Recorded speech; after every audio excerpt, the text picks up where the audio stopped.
is Anwar, Solani of Anwar Reflections. Today we're here with DION Clark, longtime community activist, former candidate for Mercer County Freeholder. DION, thank you for taking time to be interviewed today. Thank you, sir. And first of all, good morning. Hope all is well, and Happy New Year. Happy New Year to you too. In an interview with the Times, DION, you said that the same people who have a vote in it are the ones who have the most at stake, referring to local ordinance that Trenton City Council members can vote on regarding landlords. Do you still hold that view? And if you do, why do you feel that way? Absolutely, because the landlord situation in the city of Trenton is a very serious one. They affect the quality of life for us homeowners and taxpayers. They rent to anyone. They don't do a background check on a lot of their tenants or anything else. They just move them in. If you have my monthly rent, I'll rent to you. And a lot of times, a lot of this is Section 8 money. So I'm not saying everybody on Section 8 or rentals are bad people, but when you don't own something, you really don't have a real stake in something. So you might live there for a couple months and move on. But when you're a homeowner, you got a mortgage and you're committed, then you take more of a commitment to your property to maintain it and keep it up. In light of you saying that, though, I mean, on the other side of the coin, on the flip side of the coin, you got, at-large council member Alex Bethea saying that if you don't have a vested interest, how can you decide for someone else? He was quoted saying that. And then you have another council member, Phyllis Holly Ward, saying that council members who are landlords may be able to bring perspective to colleagues who do not own rentals. And do you think their views are legitimate? Yes, they make good points, but still in the end, they are the ruling body, and they have the final say-so on these laws and regulations that they also will profit or lose from. So they're going to do everything in their powers to make laws and things where they will benefit. That's poor business. If I can rule on something, why would I vote against something that will benefit me? So I think it's very hypocritical. They make a legit point there in one aspect of it, but it's a much bigger picture than just that. And what do you, in light of your views on this, what do you suggest that the council members who do own rental properties in the city, what do you suggest that they do? Well, it's four of them. Mr. Alex Bethea, Mrs. Kathy McBride, Mrs. Philly Holly Ward, and Mrs. Verena Reynolds Jackson. They should excuse themselves from voting on any landlord issues. They should abstain from any votes and let the three remaining council members decide. And in terms of voting on these landlord issues, it would be like things like voting on inspections and things like that. And yes, rules and regulation, fines. Fines, okay. A time period to fix a problem. Okay, so you're saying those three of those members should, excuse themselves and not vote on. I'm sorry, four, yeah, should not, and then they should not vote on these matters. Absolutely. Okay, and have you brought this proposal to them, or? Absolutely, I brought it before several city councils several times over the years, even before the previous administration and council, because some of them are landlords. And they wasn't going to act on it because it would affect them and their way of life and their pockets. All right. Well, DION, switching topics slightly. You've also made it a point to talk about another quality of life sort of issue with the ATV riding. Absolutely. In Trenton. What's your concern there? Why are you concerned about that? They are terrorizing our city streets and sidewalks. They have no regards for human safety or properties. They in the streets doing wheelies, standing up on them, speeding, jumping off the sidewalk into the streets in between cars, like they're a bunch of daredevils. And I feel that it should be an area somewhere where they should be allowed to go ride these things at, but not our city streets. It should be a total ban of them on the streets. And if they are caught, they should be apprehended and face whatever the consequences that the laws allow, because they're going to hurt somebody or destroy somebody's properties. And speaking to you earlier, you were telling me, recounting an incident that happened near your house last night with an ATV. Can you tell our audience a little bit more about that? It's like on a regular routine. It was between the hours of 7 and 8 o'clock every evening. They come through the neighborhoods, disrupting people's qualities of life and peace.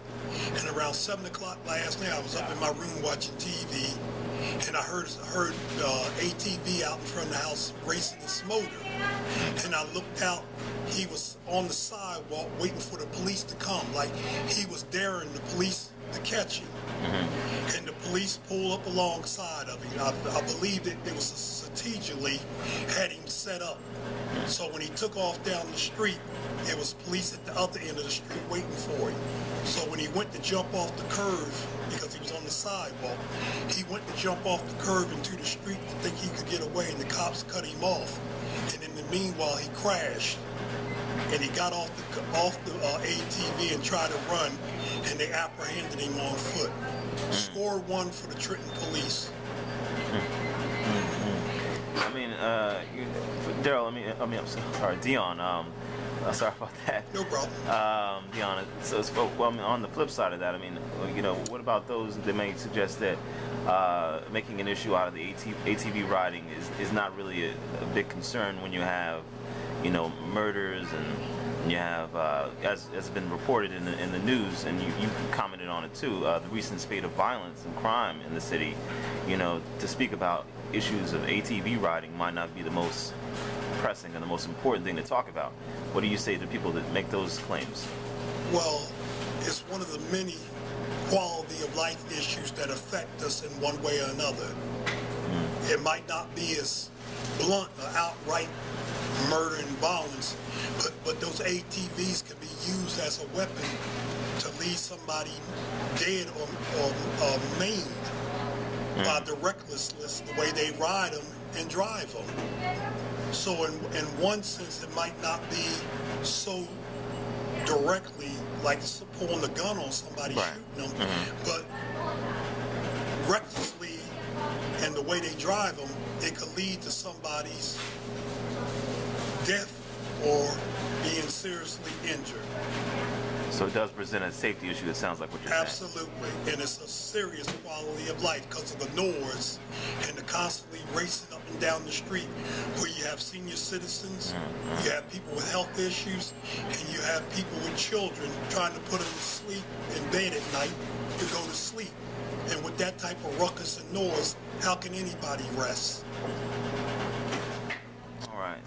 So Dion, it's my understanding that you recently participated in a radio interview not too long ago with Baye Kemet, the principal of the Garvey School in L.A. Parker, about the recent spate of violence or crime in the city of Trenton. Yes. What are your thoughts? What did you speak about on that show?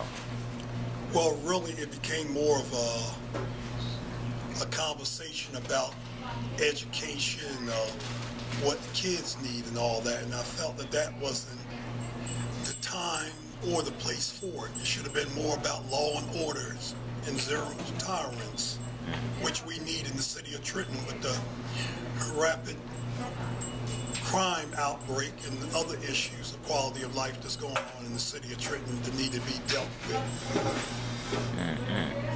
I mean, how, since you've been a long-time activist in the community, what are your thoughts and feelings on the crime and the violence and the way the city has responded to it?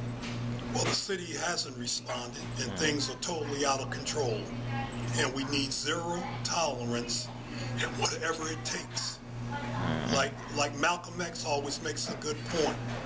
By any means necessary to take back our streets and community. By any means. Now, when you say any means, can you elaborate on that? Do you mean like in terms of the police, they should take more severe tactics, or? Absolutely. Okay. And the residents need to step up and do their part. Okay. Okay. Not being police, but by reporting and telling who these terrorists are that's terrorizing our communities, because that's what they are. They are urban terrorists. You don't have to go to Saudi Arabia, Iraq, or Afghanistan to deal with terrorists. It's going on right here in America. I mean, so it sounds like you're saying people should, discard this no snitching mentality where, if they see something, wrongful happening in their community, they won't report it because they fear retaliation, or they fear, consequences that may hurt them. Are you saying that, or are you saying something? Well, they can say whatever they want to, or call it whatever they want to. If I see you hurt somebody, or steal, or jeopardize somebody's property, or anything, I'm gonna tell the truth. I'm gonna do my part as a concerned citizen and taxpayer and somebody who cares. But I mean, there's a phrase out there that's used seriously and comically. Snitches get stitches. Okay. To imply, the consequences that may result for coming forward. I mean, do you think people have a right to not tell the truth if they fear their family may get hurt, or they may get hurt as a result of telling the truth? No, because you got to stand up to make a change and to turn things around. And for us to move forward as a community, you're going to have to take a stand. And we living in fear and living in harm anyway, right. So you might as well stand up and tell the truth. People say they don't want no trouble. Right. Well, we ain't got nothing but trouble. And a lot of people are not telling or being involved, but all you do is have problems in the community. So you might as well stand up and speak up and tell the truth. Now, do you think, people that commit, violent crimes should have, tougher sentences or penalties put upon them, or? Absolutely. They need to do away with plea bargaining, because plea bargaining give them a way out. If I go out here and murder somebody, if the law said for me to do life, I should do life. Not to have it plead down, so I get away with 10 or 15 years, and then I do a third of that and get out on good behavior, and then terrorize or go out and hurt somebody else. So I mean, are you saying that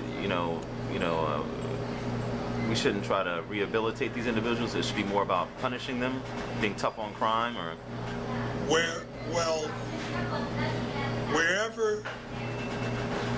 Wherever it fits, let it be. If I go out here and murder somebody, or rape a child, or right. just take a car and smash into people and hurt people with no regard for life or property, I should face whatever the consequences is. There shouldn't be no rehabilitation. It should be hard labor, and while I'm in jail, if I can work or something, I should pay back retribution to the family. What about this notion that programs can, restoring social programs for kids and other people in the community might help reduce, crime? Do you think, that view holds weight? Well, there's too much of that going on. We need to get back to business. We've gotten away from business. We use all this stuff as an excuse or justification to do wrong. If I want to be a criminal and I can find a loophole to justify me being a criminal, I'm going to do it. And it's just like anything else in life. It's good and bad in all of us. If you want to do right, you do right. If you want to do wrong, you'll do wrong. We have choices, free will. You decide, you have a decision. You decide to do wrong, or you decide to do good. You decide to get up and go to work, or you decide to stay home and look for somebody to give you something. Do you think the 105 police officers should be their position should be restored? Some of them, not all of them. Okay. Do you think that'll have an effect on the crime rate? Well, if they bring it back? as far as respond time and all that, if it's more police out there, there's more of a presence, people will think twice before breaking the law. I don't believe it'll stop crime, Right. but it might help deter crime. There you have it. Dion, thank you for your time. Thank you, and once again, Happy New Year, sir.